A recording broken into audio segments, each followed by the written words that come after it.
Dun sa settings. So, ito ay for Huawei settings. So, punta po kayo dito sa accessibility features. And then, punta po kayo sa accessibility.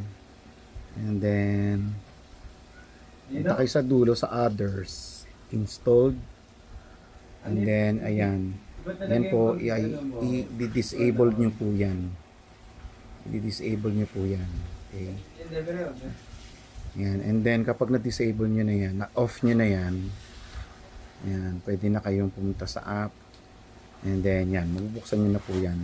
So, hindi ko na po kailangan i-relogin kasi magkakailangan pa ng features ng ano. Ayan, wala na siyang error na lumalabas.